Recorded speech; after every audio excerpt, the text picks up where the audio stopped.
तो सीन कुछ ऐसा है, दो दोस्त हैं, आर्यन और एकम, आराम से बैठकर बर्गर एंजॉय कर रहे हैं। और अचानक आर्यन के दिमाग में एक सवाल आता है, यार ये फूड हमारे बॉडी में जाकर करता क्या है। अब देखो सवाल तो बड़ा सीधा सा लगता है ना, लेकिन इसका जवाब वो तो बहुत ही ज्यादा इंटरेस्टिंग है। और बस जैसे ही आर्यन ने ये सवाल पूछा, एकदम से एक मैजिकल लाइट चमकती है, पूरा माहौल बदल जाता है। आर्यन छोटा और छोटा और छोटा होता चला जाता है और फिर पुफ, वो खुद को एक बिल्कुल नई दुनिया में पाता है। पता है कहाँ? एकम की बॉडी के अंदर। और बस यहीं से शुरू होती है हमारी असली एडवेंचर स्टोरी। तो जैसे ही आर्यन अंदर पहुंचता है, एक आवाज गूंजती है, डाइजेस्टिव सिस्टम में तुम्हारा स्वागत है। आर्यन तो बिल्कुल हैरान। उसका सफर शुरू हो रहा है ऐसी जगह से जहां से सबकी शुरुआत होती है, यानी माउथ से। इस पहले स्टेप को, जो सबसे पहला प्रोसेस है, हम कहते हैं इंजेस्शन। सिंपल सा मतलब है खाने को मुंह में लेना। यहाँ माउथ में आर्यन की मुलाकात होती है एक वेलकम कमेटी से। इस कमेटी के पहले मेंबर हैं टीथ, यानी दांत। इनका काम है क्रशिंग मशीन की तरह खाने को पीसना, मैकेनिकल डाइजेशन, राइट। फिर आते हैं सलाइवरी ग्लैंड्स। ये है ल्यूब्रिकेटर्स। ये सलाइवा बनाते हैं ताकि सब कुछ गीला और स्लिपरी हो जाए। और फिर मिलो हमारे पहले केमिस्ट से, उसका नाम है सैलिवरी एमिलेज। ये आते ही काम पर लग जाता है और स्टार्च को शुगर में तोड़ना शुरू कर देता है। अमेजिंग है ना? तो माउथ में इनिशियल काम पूरा हो गया।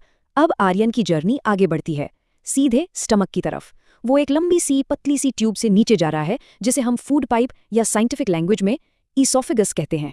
नीचे जाते हुए आर्यन को फील होता है जैसे वो किसी स्लाइड पर है या शायद पानी की लहर पर बह रहा है। ये जो अमेजिंग प्रोसेस है ना, इसे पेरिस्टाल्सिस कहते हैं। बेसिकली ये मसल्स की एक वेव लाइक मूवमेंट है जो खाने को अपने आप ऑटोमेटिकली आगे पेट की तरफ धकेलती है। मतलब हमें कुछ करना ही नहीं पड़ता। सोच के देखो हमारी बॉडी कितनी स्मार्ट है। तो पेरिस्टाल्सिस की लहरों पर राइड करने के बाद आर्यन आखिरकार पहुंच जाता है डाइजेशन के अगले बड़े स्टेशन पर, द स्टमक। ये जे शेप्ड का एक ऑर्गन है और यहाँ डाइजेशन का एक बहुत ही इंपॉर्टेंट फेज होने वाला है। यहाँ का एटमॉस्फेयर काफी एसिडिक है। पता है क्यों? क्योंकि पेट में रिलीज होता है गैस्ट्रिक जूस, और इस जूस में है 3 पावरफुल एजेंट्स। पहला हाइड्रोक्लोरिक एसिड, ये फूड के साथ आए सभी दुश्मन बैक्टीरिया को मार देता है। दूसरा है पेप्सिन, इसका काम है प्रोटीन को डाइजेस्ट करना शुरू करना। और तीसरा, जो कि बहुत जरूरी है, वो है म्यूकस। ये एक प्रोटेक्टिव शील्ड की तरह काम करता है जो पेट की दीवारों को उस पावरफुल एसिड से बचाता है।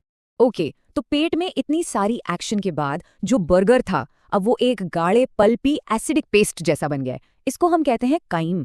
अब ये सॉलिड फूड नहीं रहा और अगले स्टॉप के लिए बिल्कुल तैयार है। तो अब आर्यन पहुंचता है इस पूरी डाइजेस्टिव जर्नी के सबसे इंपॉर्टेंट हिस्से में, मेन डाइजेशन हब, यानी द स्मॉल इंटेस्टाइन।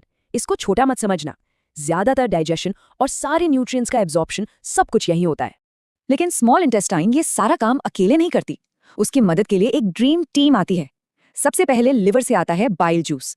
इसका काम है फैट की बड़ी बड़ी बूंदों को छोटे छोटे टुकड़ों में तोड़ना, बिल्कुल वैसे ही जैसे बर्तन धोने का लिक्विड सोप तेल को साफ करता है। फिर पैंक्रियास से आता है पैंक्रियाटिक जूस, जो स्टार्च, प्रोटीन और फैट तीनों पर अटैक करता है। और आखिर में इंटेस्टाइन का अपना इंटेस्टाइनल जूस आकर इस पूरे डाइजेशन के प्रोसेस को कंप्लीट कर देता है। What a team work. तो इस सब के बाद फाइनल रिजल्ट क्या निकला? जो कॉम्प्लेक्स कार्बोहाइड्रेट्स थे वो टूट गए सिंपल ग्लूकोज में, प्रोटीन्स बन गए अमीनो एसिड्स, और फैट्स वो बदल गए फैटी एसिड्स और ग्लिसरॉल में। ये सब फूड के आसान सिंपल फॉर्म्स हैं जिनको हमारी बॉडी एनर्जी, ग्रोथ और रिपेयर के लिए एक्चुअली यूज कर सकती है।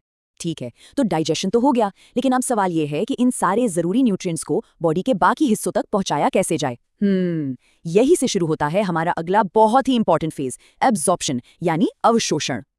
और न्यूट्रिएंट्स को सोखने का ये मैजिकल काम वापस स्मॉल इंटेस्टाइन में ही होता है। इसकी दीवारों पर सोचिए एक कार्पेट की तरह लाखों छोटी छोटी फिंगर लाइक चीजें होती हैं। इन्हें विली कहते हैं। ये विली इन सारे न्यूट्रिएंट्स को पकड़कर एब्जॉर्ब करके सीधा ब्लड में यानी खून में भेज देती हैं। अब देखो जैसे ही न्यूट्रिएंट्स खून में आ जाते हैं, शुरू होता है अगला प्रोसेस, जिसे कहते हैं एसिमिलेशन। अब ब्लड एक सुपर एफिशिएंट डिलीवरी सर्विस की तरह काम करता है। ये इन न्यूट्रिएंट्स को बॉडी के हर एक सेल तक पहुंचाता है।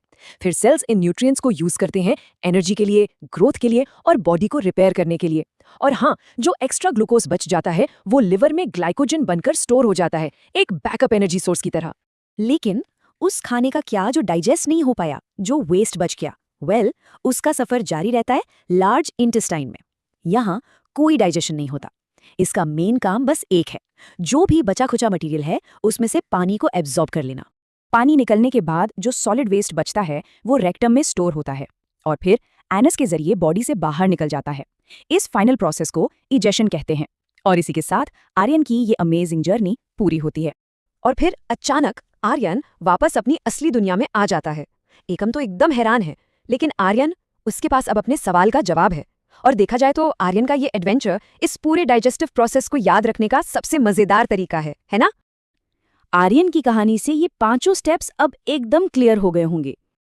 अब जैसे ही आर्यन अपनी ये कहानी खत्म करता है, उनकी फ्रेंड्स अमीशा और जनीशा वहां आ जाती हैं। वो कहती हैं, अरे तुम लोग अभी ये सीख रहे हो?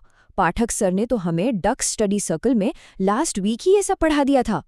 इस पर एकम कहता है, नो वे, हमने भी सीख लिया। पाठक सर ने हमें भी एक्स्ट्रा क्लास दी थी। हमारा कॉन्सेप्ट तो एकदम क्रिस्टल क्लियर है।